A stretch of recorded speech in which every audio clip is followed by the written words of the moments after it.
வணக்கம். இப்போ நம்ம பார்த்தீங்கன்னா சென்டோசா இந்த ஜென்டிங் ஐலாண்ட் மாதிரி இது சென்டோசான்றது ஒரு இந்த மெழுகு பொம்மைங்கள்லாம் நிறைய செஞ்சு வச்சுருப்பாங்க. ரொம்ப ஃபேமஸானவங்கள. அது இல்லாமல் சுற்றி பார்க்குறதுக்கு அங்கே கொஞ்சம் ஜங்கிள் மாதிரி இருக்கும். இந்த இடத்துக்கு போகிறதுக்கு நம்ம பார்த்தீங்கன்னா மேலே இந்த மாதிரி லிஃப்டில் போகிற மாதிரி போக வேண்டியது வரும். இப்படி போயிட்டு இந்த கடலை தாண்டி தான் நம்ம அந்த பக்கம் போய் பார்க்க முடியும். இதை பாருங்க. இது இந்த வழியா போய் இன்னொரு ஸ்டாப்பிங் வரும். இதோ இந்த சென்டோசா இந்த இடத்துல இறங்கிட்டு திருப்பி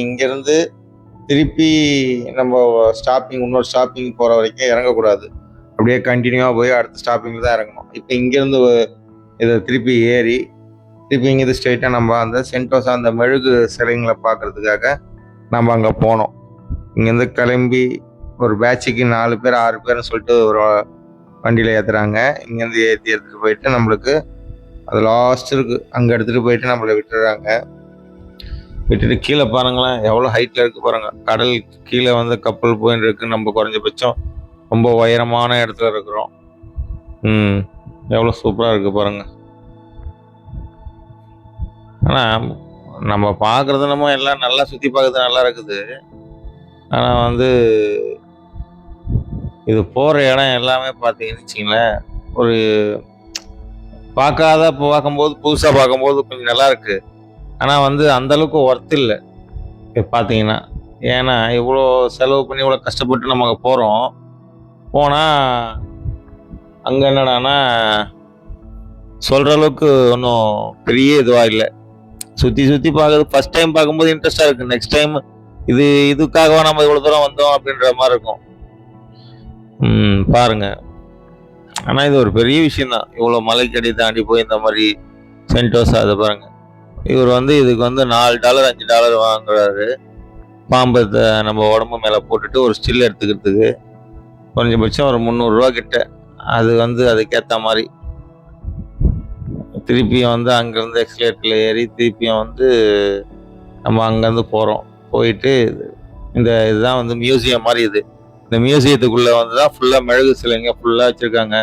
அந்த காலத்தில் சைனீஸ்காரங்க இருந்தது, எல்லா மலாய்க்காரங்க இருந்தவங்க எல்லாருமே எப்படி அவங்க பாரம்பரியமாக இருந்தாங்கன்றது ஒரு மெழுகு சிலையிலேயே எல்லா கடையெல்லாம் போட்டு அது மாதிரி ரெடி பண்ணி வச்சுருப்பாங்க ஒரு உள்ள. இது மாதிரி நம்ம உள்ளே போய் பார்க்கும்போது அது கொஞ்சம் அதிசயமாக இருக்கும். ஃபர்ஸ்ட் டைம் பார்க்கும்போது நம்மளுக்கு ஒரு பார்க்காம இருக்கும். அடுத்த இடத்துல நம்ம பார்க்கணும்னா கொஞ்சம் கஷ்டம். இது எல்லாம் மெழுகு சிலை தான். நீங்க அங்க வச்சுக்கிற மொத்த பொருளுமே பாத்தீங்கன்னா மெழுகாலான பொருள் தான். துணிங்கெல்லாம் நேச்சுரல் தான். ஆனா மிச்சது எல்லாமே மெழுகு தான்.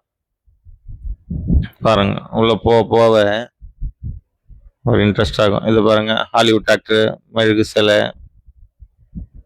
உள்ள என்ட்ரி டிக்கெட் போட்டுட்டு அதுக்கப்புறம் நம்ம போனோம். இங்க கொஞ்சம் ஜங்கிள் மாதிரி கொஞ்சம் இதெல்லாம் வச்சிருப்பாங்க. இந்த கிளிங்க அதெல்லாம் வச்சிருப்பாங்க. மெழுகு சிலையிலே ஆன ப்ரூஸ்லி.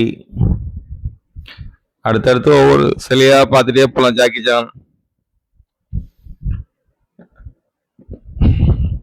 ஒவ்வொரு சிலை ஒவ்வொரு மாதிரி இருக்கு. ஆனால் நேச்சுரலாக ரெடி பண்ணியிருக்காங்க.